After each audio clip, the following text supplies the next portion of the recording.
uhawe kaze mu kiganiro inyigisho za Bibiliya. Muri iki kiganiro tugenda turaba ibice by'ivyanditswe muri Bibiliya yera, ijambo ry'Imana, tukarimbura insiguro yavyo. Ni ikiganiro gitanga inyigisho z'ivyanditswe vyera mu kiringo c'imyaka 5. Inyuma y'icigwa turaguha inomero woturonderako igihe wogira ico ugomba guterera canke kubaza. Kaze twumvirize kandi twigishwe.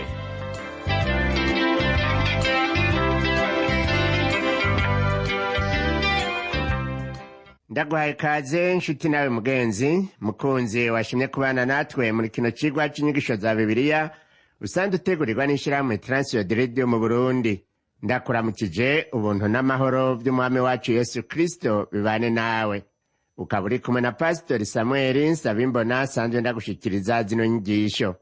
Tumaze iminsi twakiriye inyigisho zifatiye ku bihimba 6 vya mbere vyo mu gitabo ca Zekariya.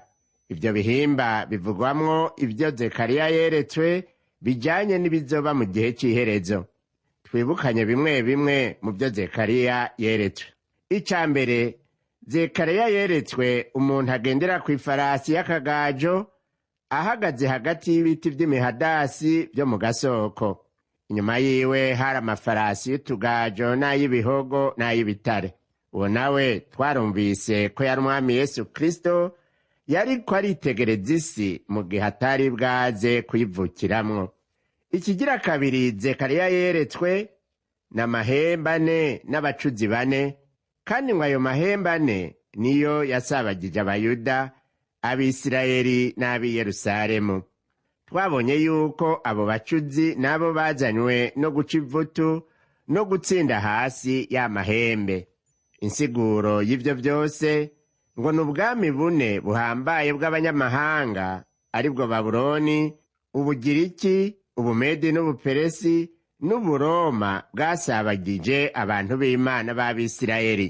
Ubwo bwami bwose kugira ngo busubire hasi, Imana yagiye ishiraho ubundi bwo kubuca ivutu, ari nabwo bwiswe abacuzi.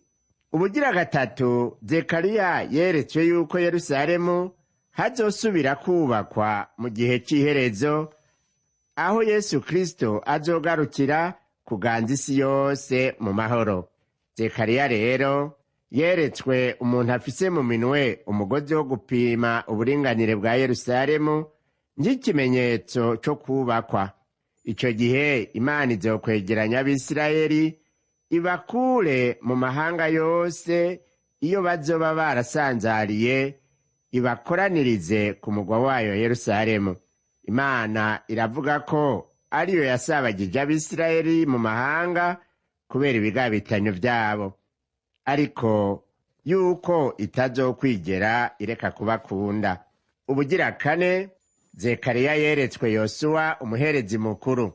Yosuwa yari ahagaze imbere y'umumarayika w'Uhoraho yambaye impuzu z'ubuhoma. Satani nawe yari ahagaze iburyo bwa Yosuwa ngo amurege.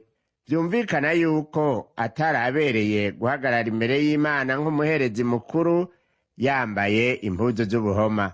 Ariko mu nyuma uwo mumarayika w'Uhoraho yaciye amukura za mpuzu z'ubuhoma, amwambika izishajije, aramubwira ati, raba ndagukuyeko ukugabitanya kwawe.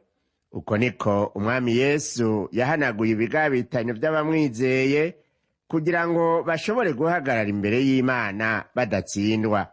Ubugira gatanu Zekariya yeretswe igiterekwa kw'amatara. Kuva kera igiterekwa kw'amatara cahoze mw'ihema ry'Imana, hanyuma gishigwa mu rusengero rwayo. N'ubu munsi ico ni kimwe mu bimenyetso vy'akarangamutima vy'ihanga rya Isirayeli. Igiterekwa kw'amatara gisobanura ngo umwami Yesu Kristo, nayo amatara arimwo amavuta ni mpwemu yera. Iyo itara ryakijwe ririmwo amavuta riraheza rigatanga umuco, nawe nyene ugereranywa na Kristo ariwe muco w'isi. Uko niko amatara yaka akatwereka ubwiza bw'igiterekwa kw'amatara, niko mpwemu yera ariwe aduhishurira ubwiza bwa Kristo. Ubugira gatandatu Zekariya yeretswe ivyari iruhande y'igiterekwa kw'amatara. Ivyo navyo vyari ibiti vy'imyelayo 2. igiti kimwe casobanura umwami Zerubabeli, ikindi naco kigasobanura Yosuwa umuherezi mukuru. Abo nibo bikoresho bibiri bikomeye Imana yari ifise byo kugarukana umuco mu ihanga rya Isirayeli mu kuyishingira intahe bisunze ububasha bari barahawe. Ubugirindwi naho Zekariya yeretswe kandi umuzingo w'igitabo uguruka. Uwo muzingo wari munini cyane, wari muremure kandi wagutse. Zekariya yawubonye uguruka, ni ukuvuga ko wari uzinguruwe ugendagenda mu kirere. Ikindi twomenya ni uko uwo muzingo wangana n'ahera h'ihema ry'Imana kandi wangana n'urubaraza rw'urusengero. Uwo muzingo bukaba bwari ubutumwa bukomeye bwo kwereka Abisirayeli yuko Imana itazoshishikara kwihanganira ibyaha byabo, kuko ubwa mbere bari bamenyereye kurenga ku byagezwe bya Mose, bakabona umengo Imana ntacyo ibivugako. Imana rero yariko irabemeza ko ibyaha byabo bigiye kubazanira umuvumo n'igihano kibi. Kandi n'uwu munsi ibyaha nta kindi bishobora kuzanira umuntu atari ibyago. Hari ikindi Zekariya yabonye, ni icy'umugore ari muri efa. Efa yari ingero igomba kungana n'ingunguru yakoreshwa mu gupima ifu n'intete. Cyari ikigeresho gikomeye mu by'urudandazwa. Bwari ubwa mbere Zekariya abona ico twokwita ikigendajuru, kandi cyarimo umuntu. Nawe kandi ntiyarazi icyo ari cyo. Byari ibintu bitangaje cyane, kandi no muri iki gihe iyo twumvise ko hari abantu bagenda bagashika ku kwezi twumva ari ibisigabwenge, ariko ubu rero turiko turabimenyera. Zekariya nawe yaratangaye cyane abonye umuntu kandi w'umugore aje mu kintu kiguruka mu kirere. Ibyo yeretswe byarangiriye ku mikogote ine ikwegwa n'amafarasi afise amabara atandukanye, ariyo y'umufyiri, akagajo n'ay'igitare. Insiguro y'iyo mikogote ijanye n'urubanza ruzocirwa amahanga yafashe nabi abantu b'Imana. Byumvikana yuko Imana yashishikaye kuremesha Abisirayeli, ibereka yuko iri kumwe nabo. Mu cigwa giheruka twarabonye ingene Zekariya yabwiwe kwambika Yosuwa urugori. Twarumvise yuko Imana yashimye kwambika uwo Yosuwa urugori, kandi ari umuherezi mukuru, ireka kugwambika Zerubabeli yari umutegetsi kandi wo mu ruvyaro rwa Dawidi. Kwari ukwerekana yuko ivy'ukwimika abo mu nda ya Dawidi byari byaramaze guhagarara. Iryo teka ryari ryimirije kuzotega umwami Yesu, we wazoganza ari umwami kandi ari n'umuherezi mukuru niyagaruka. Uwo mwami Yesu Kristo niwe yitwa Shami, kandi azokubaka urusengero rw'Uhoraho. Ubwami bwiwe buzoba ari ubw'amahoro ntangere, kandi amahanga yose azohora aja i Yerusalemu aho umwami w'abami azoba vyagiye. Reka rero twibukanye ivyanditswe mu murongo wa 15 muri iki gitabo ca Zekariya mu gihimba ca 6. Havuga ngo, kandi abazoba bari kure bazoza bubaka urusengero rw'Uhoraho, niho muzomenya yuko Uhoraho nyene ingabo ari we yabantumyeko. Ibyo bizoshika nimwagira umwete wo kumvira ijwi ry'Uhoraho Imana yanyu. Igice ca mbere c'ubwo buhanuzi catanguye gushitswa igihe abantu benshi bava i Babuloni bazanye amafeza n'inzahabu i Yerusalemu, mu gihe urusengero rwariko rurubakwa. Ariko ubuhanuzi buzoshitswa neza igihe amahanga yose yo mw'isi azoza gusengera i Yerusalemu, kandi azoza azanye amashikanwa menshi mu rusengero. Amahanga yose yo mw'isi azokubaka urwo rusengero mu kuruzanamwo ubutunzi bwabo.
cigwa c'uno musi naho dushishikara gukurikirana inyigisho zifatiye ku gitabo c'uwavugishwa n'Imana Zekariya. Tukaba tugomba kwiga kuva ku murongo wa 15 wo mu gihimba ca 6 gushitsa ku murongo wa 3 wo mu gihimba c'indwi mu gitabo nyene ca Zekariya. Imigenzo n'imigigwa amadini akurikiza nta kintu na kimwe bifasha mu migenderanire y'umuntu n'Imana. Ibi rero ntibivuga yuko ataco bimaze, kuko birafasha mu gushiraho urutonde mu buzima bw'abayoboke b'idini. Reka dufate nk'akarorero, iyo umuntu afashe umwanya akagira umunsi mukuru wo kwibuka umunsi yavukiyeko, ivyo ntibica bituma uwo muntu yiyubura mu nkomezi, ariko biramwibutsa nyabuna ko iminsi ikomeza yiruka kandi iriko iramujana mu busaza, eka mbere no kw'iherezo ry'ukubaho kwiwe. Ariko rero wa mukate wateguriwe uwo munsi ari wo bita gato, vya bifungurwa n'ibinyobwa, ya matara na twa tuganuke uwo muntu ahabwa n'inshuti n'abagenzi, biranezereza umutima wiwe, kuko muri ayo masaha make y'ibirori asanga abantu bose bamwitwararitse kurusha abandi bamukikije. Imana rero yabariye Zekariya ngo ategure urugori agwambike Yosuwa umuherezi mukuru. Ico gikorwa kikaba cari kimeze nk'ibirori bidatahuritse. Ariko rero ku bami b'amahanga yariko arahahaza Abisirayeli, ico gikorwa carabateye ingorane zikomeye, mbere bibaza ibibazo vyinshi batashobora kurongera isiguro. Nkako urwo rugori rwari rukozwe mu mabuye y'agaciro Abisirayeli batahukanye bavanye Babuloni. Ivyo rero bigaca vyerekana ko ubutunzi bwabo bwashobora kwisununura bitumwe n'abo Bayuda bari mu kinyago, bakitwararika ineza ya bene wabo basigaye mu gihugu. Ikindi naco nuko ivyo birori vyabasubizamwo intege, kuko bumva bongewe ivyizigiro vyo muri kazoza. Naho rero abari basigaye mu gihugu bari mu bucumukure burenze urugero, bene wabo bari Babuloni, ariko na cane cane Uhoraho barabaremesha bakabatera kwihangana. Dusomye rero ku murongo wa 15 muri iki gihimba ca 6 mu gitabo ca Zekariya haravuga ngo, kandi abazoba bari kure bazoza bubaka urusengero rw'Uhoraho, niho muzomenya yuko Uhoraho nyene ingabo ari we yabantumyeko. Ivyo bizoshika nimwagira umwete wo kumvira ijwi ry'Uhoraho Imana yanyu. Urugori rero rwashizwe ku mutwe wa Yosuwa umuherezi mukuru, ruri mw'insiguro zidasanzwe. Imfashanyo Abayuda bari mu mahanga barungikiye bene wabo basigaye mu gihugu vyari integuza yuko abanyamahanga bazova hirya no hino bazanye ubutunzi bwabo n'amaboko yabo ngo bubake urusengero rw'Uhoraho rwo muri ya myaka 1000 y'inganji ya Yesu Kristo. Ibi rero bitwibutsa ivyo Yesaya yavuze mu gitabo c'ivyo yavugishijwe mu gihimba ca 60 ku murongo wa 10, aho avuga ati, abanyamahanga bazokubaka inzitiro zawe n'abami bazogukorera.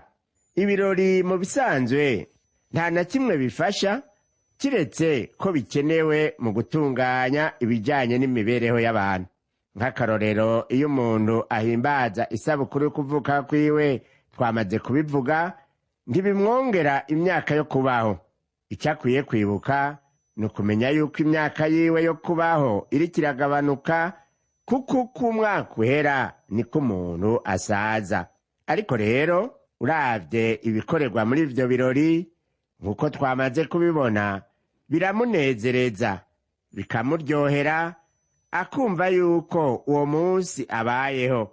Amaso yose y'abari muri ivyo birori aba ariko araraba uwo nyene, akumva ari umuntu ahambaye mu muryango no mu kibano. Imana rero yategetse Zekariya gutegura ibirori byo kwambika urugori umuherezi mukuru Yosuwa, naho ivyo bintu bitumvikana ngo bitahugwe imbere y'abantu. Ariko rero ku masigarira y'Abayuda yari mu marushwa menshi, uwo mugigwa wari uw'igiciro muri bo. Nkako urwo rugori rwari urudasanzwe. Twabonye yuko rwari rukozwe mu mabuye y'agaciro bari bazaniwe na bene wabo batahutse bava mu kinyago i Babuloni. Ikindi nuko ivyo birori vyabereye ku mugaragaro, vyabasubiriza umutima mu nda, bikabatera intege, kuko vyabaha ivyizigiro vya kazoza keza. Ubutame bwabo ntibwari ubw'ubusa, kuko bari bashigikiwe na bene wabo bari muri Aziya, ariko na cane cane Uhoraho yari ku ruhande rwabo. Ivyo rero vyarabatera gukovya mu gikorwa cabo co kubaka urusengero. Yesaya mu gihimba ca 60 umurongo wa 5 n'uwa 6 niwe yavugishijwe avuga ati, niho uzoraba mu maso yawe hakeyuka, umutima wawe ukadidagizwa n'umunezero, kuko ibidandazwa bitoharurika bica mu kiyaga bizogaruka iwawe, n'ubutunzi bw'amahanga buzokuzako. Isinzi ry'ingamiya rizokuzura, inyana z'ingamiya z'Imidiyani n'izo muri Efa. Abaturutse Isheba bose bazoza, bazoba bazanye inzahabu n'imibavu, bavuga inkuru z'ishimwe ry'Uhoraho. Ayo mahanga yo ku isi ntazozanwa gusa no kubaka ingoro y'ubwami bwa Mesiya, ariko kandi azokoranira i Yerusalemu kugira ngo yigishwe ivyagezwe vy'Uhoraho. Umuvugishwa n'Imana Yesaya mu gihimba ca 2 kuva ku murongo wa 2 kugeza ku wa 4 yaravuze ati, mu minsi y'iherezo umusozi wubatsweko ingoro y'Uhoraho uzokomezwa ku dutwe tw'imisozi, uzoshirwa hejuru y'iyindi misozi, kandi amahanga yose azosendanisha aja kuri wo. Amoko menshi azojayo abarirana ati, nimuze tuduge tuje ku mugwa w'Uhoraho, ku ngoro y'Imana ya Yakobo, kugira ngo twigishe ivy'inzira zayo, natwe tuzigenderemwo, kuko i Siyoni ariho hazova ivyagezwe, n'i Yerusalemu hakava ijambo ry'Uhoraho. Inganje ya Mesiya izorengana imbibe z'igihugu ca Isirayeli, maze ikwira isi yose. Reka ubu naho dutandukire igihimba c'indwi. Muri ico gihimba kivugwamwo ivy'ukwisonzesha. Imana itangura kwibutsa Abisirayeli ivyo bari baragendeyemwo mu myaka yahera, hanyuma ikabereka ico yabagombako. Turabe rero ivyanditse muri ico gihimba c'indwi, duhereye ku murongo wa 1. Haravuga ngo, mu mwaka ugira 4 Dariyo ari ku nganji, ijambo ry'Uhoraho ryaje kuri Zekariya kw'igenekerezo rya 4 ry'ukwezi kw'icenda kwitwa Kisilevu. Hano Zekariya aravuga yuko ivyo yagomba gushikiriza Abisirayeli bitari ivyo yigeneye, ryari ijambo ry'Uhoraho. Muri uwo mwaka ugira 4 Dariyo ari ku nganji, kw'igenekerezo rya 4 ry'ukwezi kw'icenda, tubishize mu kirangamisi cacu dusanga ico gihe hari kw'igenekerezo rya 4 mu kwezi kwa 12 mu mwaka w'518 Yesu Kristo ataravuka. Ico nico gihe Hagayi nawe yashikiriza abantu ivyo Imana imutumye. Turasoma muri iki gihimba ca ndwi umurongo wa 2 ngo, nuko ab'i Beteli bari batumye Shareseri na Regemu Meleki n'abantu babo ngo binginge Uhoraho abazigame. Aho hantu i Beteli ni hamwe Yakobo yahurira n'ubushobozi bw'Imana, akabona anigana n'umumarayika ijoro ryose. Turasoma mu gitabo c'Itanguriro mu gihimba ca 28 umurongo wa 17 ngo, aratinya aravuga ati, erega aha hantu hateye ubwoba, aha n'inzu y'Imana si kindi, aha niho rembo ry'ijuru. I Beteli hari mu gihugu cyo mu buraruko muri Isirayeli. Aho niho umwami Yerobowamu yari yashinze kimwe mu bigirwamana, cari mu ishusho y'imfizi ikozwe mu nzahabu, ngo abantu bagisenye. ubwo bwami bwo mu buraruko bwari ubwa ya miryango 10 y'Abisirayeli. Usomye igitabo ca Ezira urabona yuko abantu benshi batahutse bava mu buja bw'i Babuloni baciye basubira mu bisagara byo mu buraruko bw'ikiyaga c'i Galilaya, ariho haba ya miryango 10 y'Abisirayeli. Niko abatahutse bava i Babuloni bari abo mu miryango yose, ariko abasubiye muri ibyo bisagara byabo ni bake, ngo boba bari abantu badashika 60,000. Nta miryango y'Abisirayeli yazimiye nk'uko benshi bivugira. Mu by'ukuri abatahutse bava mu kinyago baciye basubira mu mihingo baturukamwo, kandi benshi bagiye mu bwami bwa Isirayeli yo mu buraruko. Abo rero bavukiye i Babuloni iyo abavyeyi babo bari barajanywe. Shareseri na Regemu Meleki n'amazina y'i Babuloni. Abo nibo bari batumwe n'abantu babo ngo binginge Uhoraho abahangaze, nk'uko twabisomye muri kino gitabo ca Zekariya mu gihimba c'indwi umurongo wa 2. Dukomeze turabe ku murongo wa 3 naho ico ijambo ry'Imana ritubwira. Havuga ngo, kandi ngo babonane n'abaherezi bo mu ngoro y'Uhoraho nyene ingabo n'abavugishwa n'Imana, bababaze bati, mbega dukwiye kwama turira mu kwezi kwa 5 tuja ukwacu nk'uko twabigenza muri iyo myaka yose uko ingana? Aba bantu bavuye i Babuloni baje i Yerusalemu kuvugana n'abaherezi ku rusengero, kandi baje bafise ikibazo. Ico kibazo cari kijanye n'umugenzo w'idini.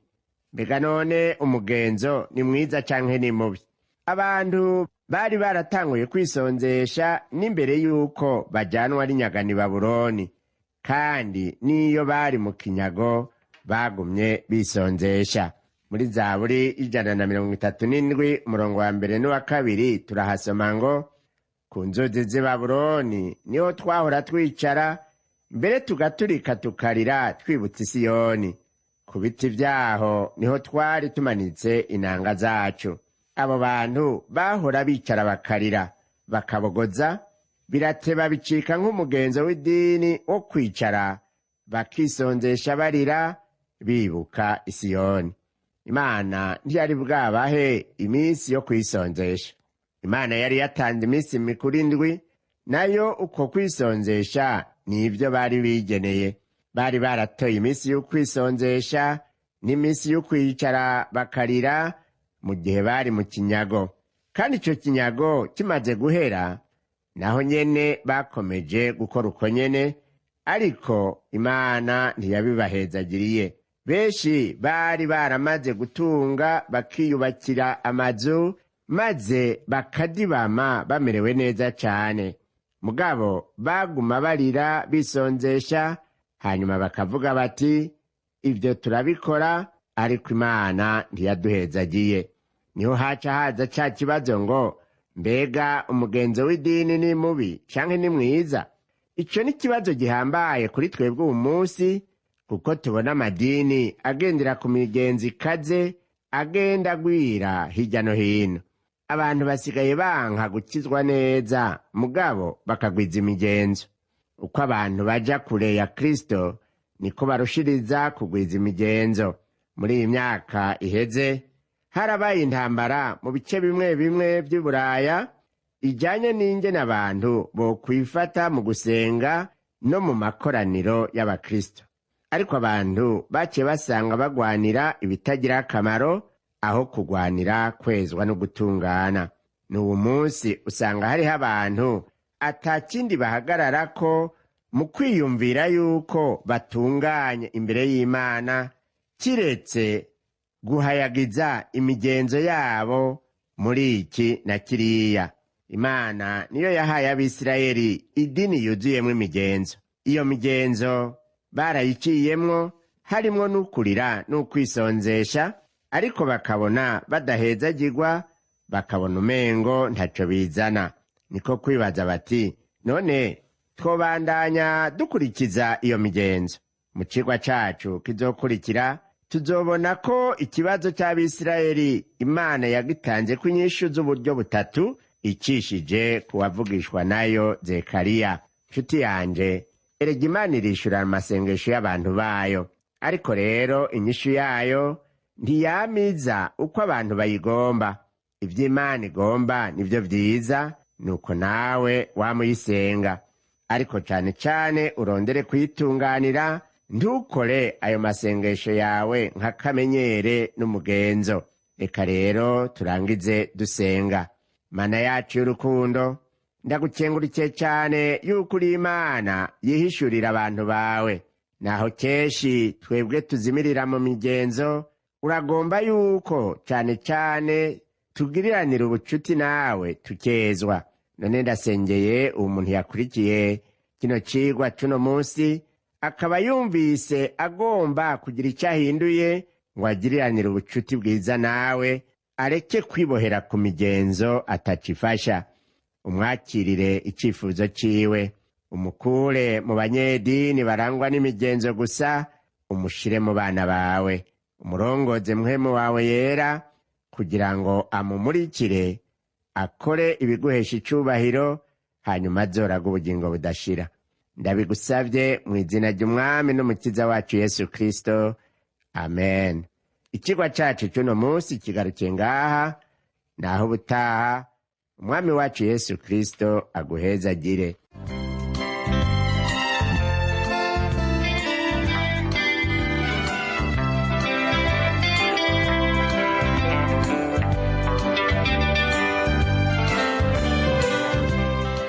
Wakoze kumviriza ikigo c'ijambo ry'Imana c'uyu munsi. Ushobora kumviriza n'ibindi biganiro by'inyigisho za Bibiliya, cyangwa ukabikwega kuri uru rubuga rwa interinete rukurikira: http utuburungu tubiri uturongo tubiri duhengetse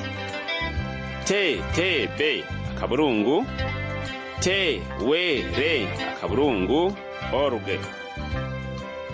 Ushobora kumviriza ikiganiro cyo muri iyi ndwi, cyangwa ugafyonda ahanditswe ngo rondera ukurikije itariki, kugira ngo wumvirize ikiganiro cyamaze kurengana. Ushobora no gufyonda ahanditswe ngo rondera ukurikije ibyanditswe, kugira ngo wumve ibiri muri ico gice cy'ibyanditswe byera ugomba.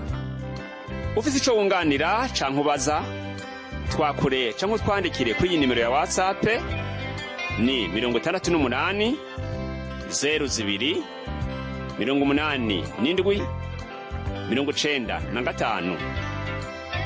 Email ni